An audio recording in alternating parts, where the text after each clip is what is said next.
I think that anyone looking for a diagnosis or any kind of medical treatment advice from chat, from any form of AI, has to be really, really cautious about what output they're getting and what they do with that information. You may very well get a full list of things that might or might not pertain to you, and there's really no way for chat to know that without seeing your full clinical picture, without having all of the details. So one of the things that I worry most about is that what you input is going to directly affect what you get out. If you only give certain details, if you're connecting to your Apple Watch or you're saying these are the symptoms that I had today, but the AI doesn't know your health history, doesn't know what medications you're taking, doesn't know your family history, what surgeries you've had, the output is going to be affected by that and very well may be incomplete or completely inaccurate. It's still important for providers to be able to talk to their patients about this might not be an accurate diagnosis for you, this might not be true for you, and here's why.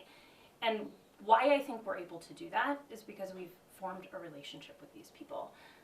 My work is actually in building that relationship. It's a lot more about this moment than it is anything that's happening in the computer.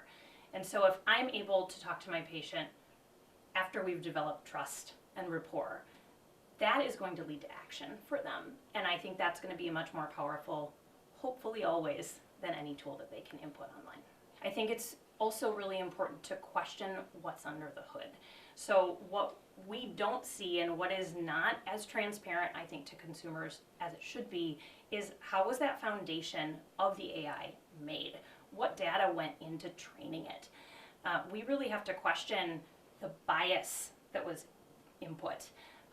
It makes a big impact on equity, on especially our vulnerable populations who may be getting data in which they're underrepresented or misrepresented.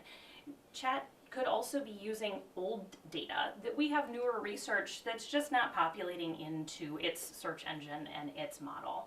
And so I think we have to be really cautious about questioning where the brain is and how it's being fed.